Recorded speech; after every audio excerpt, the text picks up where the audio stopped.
Um comerciante navegava pelas águas do mar Egeu quando uma súbita tempestade atingiu a embarcação. O navio afundou, levando junto toda a carga de Zenão, o comerciante que se tornaria o pai do estoicismo. Depois do naufrágio, Zenão nadou até a praia e chegou à cidade de Atenas, tendo agora que reconstruir a sua vida. Naquele ano de 312 a.C., o rico comerciante, por um golpe do destino, havia se tornado um pobre comum. Sem saber o que fazer, Zenão andou pelas ruas de Atenas e foi parar nas bibliotecas, onde ele leu este livro daqui, As Memoráveis de Xenofonte. Aqui, ele conheceu a história de vida de Sócrates, e aquele homem, que mesmo sendo pobre, viveu a vida inteira em busca da sabedoria, se tornou uma grande inspiração. Conversando com o bibliotecário, Zenão recebeu a recomendação de procurar um filósofo chamado Crates, conhecido por ser muito alegre porque vivia segundo os ensinamentos dos cínicos, aquela escola de filosofia que ficou famosa com Diógenes. Chegando lá, Crates ordenou que Zenão carregasse uma tigela, de um lado para o outro. De repente, Crates bateu na tigela com seu cajado, deixando Zenão tão assustado a ponto de sair correndo. Mas então Crates gritou: "Por que foge? Nada de mal te aconteceu." E essa foi a primeira lição do estoicismo. Às vezes, acontecem coisas ruins ao nosso redor, mas que não nos atingem verdadeiramente. No naufrágio, quem tinha afundado era apenas a carga, não o comerciante. Agora, quem era atingida pelo cajado foi apenas a tigela, e não o filósofo. E assim surgiu um dos pensamentos mais importantes do pensamento estoico. Para viver bem, nós precisamos diferenciar aquilo que está sob o nosso controle daquilo que não está. Os homens bons não devem temer situações duras e difíceis, e nem se lamentar pelo destino. Para atingir a felicidade, os estoicos perceberam que o único caminho possível era conhecendo o mundo em que eles viviam. Então, eles estudaram física e lógica incansavelmente. Qualquer um que entra em uma casa sabe que ali há uma ordem, que há alguém no comando. E o que dizer da natureza, então? Ao observar como a natureza é construída perfeitamente nos mínimos detalhes, como as coisas se encaixam integralmente, os estoicos perceberam que aquilo que acontece é, em grande parte, necessário. Existe um espírito racional nas coisas que comanda os acontecimentos, e esse espírito é o Logos. Se uma onda gigante afunda o seu barco, é simplesmente porque tinha que ser assim. Estava escrito nas leis do universo.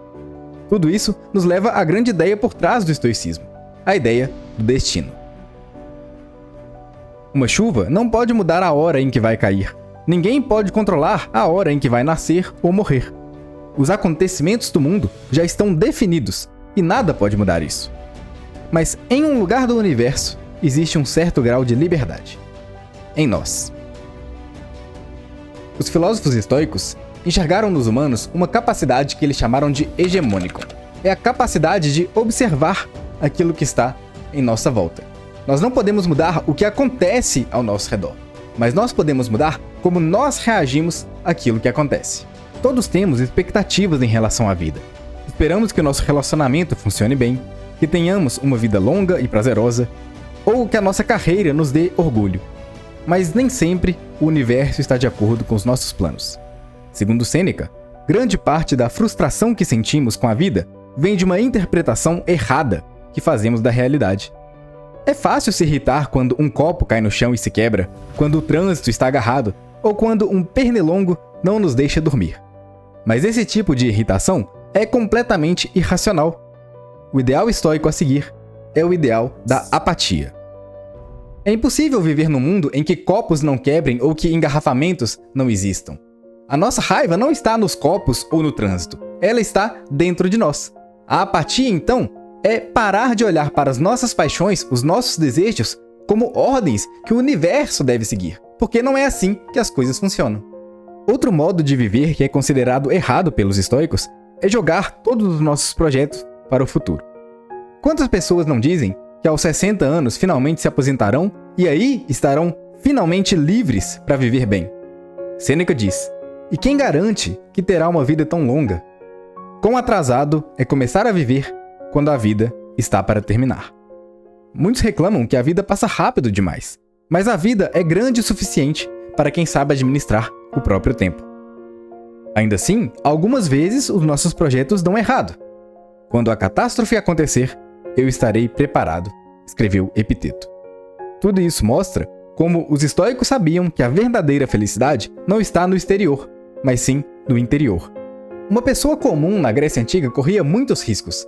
A qualquer momento ela poderia ser morta, presa, exilada ou perder um parente próximo ou um amigo. Aliás, isso é o que mais acontecia. Sócrates foi envenenado. Platão, Epiteto e Diógenes foram vendidos como escravos. Aristóteles teve que sair correndo de Atenas para não ser executado. Se a felicidade daquelas pessoas dependesse do ambiente externo, elas jamais seriam felizes.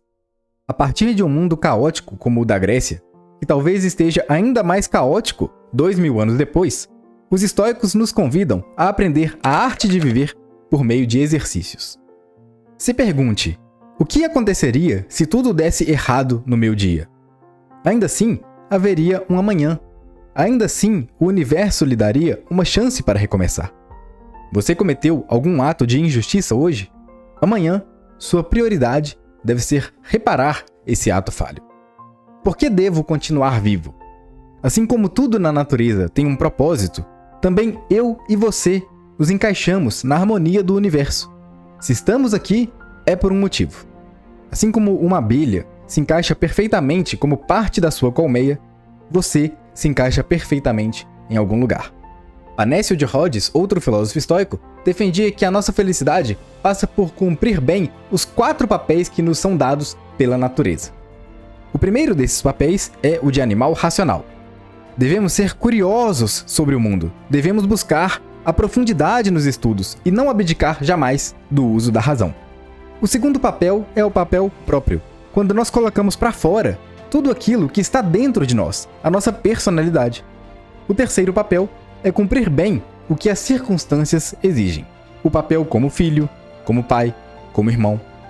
E o último papel é o papel profissional, quando escolhemos uma profissão que está de acordo com nossas qualidades e limitações. Marco Aurélio aplicava muito bem esse ensinamento. Comandando um império gigantesco num governo difícil, marcado por pestes, guerras e terremotos, ele sabia que ele era apenas parte do cosmos. A lembrança de que sou parte do universo faz eu me alegrar com todos os acontecimentos. Todas as manhãs, ele lembrava que estava cumprindo o papel que foi designado a ele pelo Logos. A filosofia estoica pode ser resumida nas suas 4 virtudes. A primeira é a sabedoria, que nos permite distinguir o que é bom, o que é mal e o que é indiferente.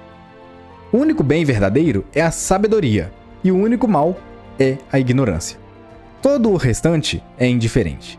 Seu emprego, sua família, seu dinheiro podem até mudar em algum momento, mas você não conseguirá extrair o melhor de nada disso se o seu nível de conhecimento não aumentar. A segunda virtude é a coragem, que nos leva a saber o que deve ser temido e o que não deve. Sempre há a possibilidade de que nossos planos deem errado. É bobagem gastar tempo cultivando esse medo. O que devemos temer é exatamente a falta de sabedoria para lidar com os momentos difíceis. A terceira virtude estoica é a justiça, que nos leva a reconhecer como cada pessoa é importante nas nossas vidas e dar a elas aquilo que elas merecem.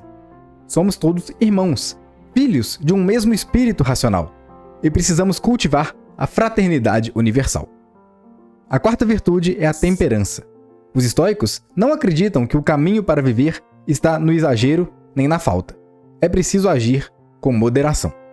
Seguindo esse princípio de fraternidade universal, o Zenão, quando começou a dar as suas aulas de filosofia, não fez isso num espaço fechado apenas para poucas pessoas.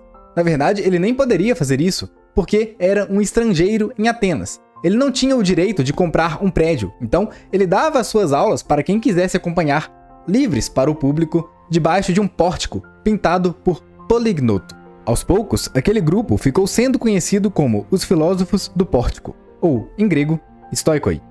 Mesmo sem saber o tamanho que sua filosofia tomaria, Zenão disse: "O naufrágio do meu barco foi o começo de uma próspera viagem."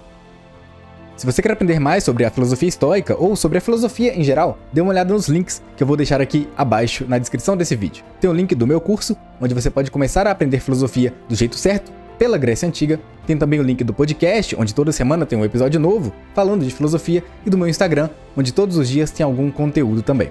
Vou deixar também aqui embaixo o link para os livros que eu usei para escrever o roteiro desse vídeo. Se você gostou, deixa o like, inscreva-se no canal para mais filosofia. Eu te vejo no próximo vídeo e até mais.